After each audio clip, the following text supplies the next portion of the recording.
അതിൻ്റെ ഒരു സ്ട്രെസ്സും സ്ട്രെയിനും ഇല്ലേ?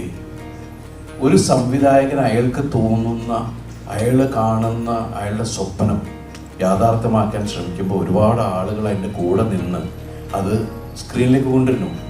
സത്യമാണ്, നമ്മൾ 150 രൂപ കൊടുക്കുമ്പോൾ ആ സിനിമ ഇഷ്ടമായോ ഇല്ലയെന്ന് തീരുമാനിക്കാനുള്ള ഇതൊക്കെ റൈറ്റ്സ് ഒക്കെ ഉണ്ട്.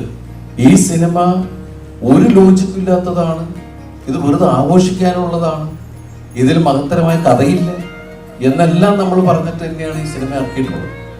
പിന്നെ അതിന് റിവ്യൂ പറഞ്ഞത് ഭയങ്കര എനിക്ക് മനസ്സിലാവുന്നതായിട്ടുണ്ട്. പക്ഷെ അങ്ങനെ പറഞ്ഞാലാണ് അവർക്ക് പൈസ കിട്ടുള്ളൂ.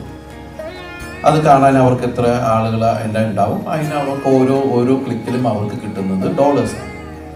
അപ്പൊ അതിന് വേണ്ടിയിട്ട് അവർ ഈ സിനിമ കൊണ്ട് തന്നെയാണ് അവർ ജീവിക്കുന്നത്. പക്ഷെ നമ്മളുടെ സിനിമകളെ സ്നേഹിക്കുന്ന ആൾക്കാർ, അല്ലെങ്കിൽ നമ്മുടെ സിനിമയിൽ വിശ്വാസമുള്ള ആൾക്കാർ, ഭൂരിഭാഗം ആൾക്കാരും അതൊന്നും ശ്രദ്ധിക്കാതെ തിയേറ്ററിലേക്ക് വരുന്നു.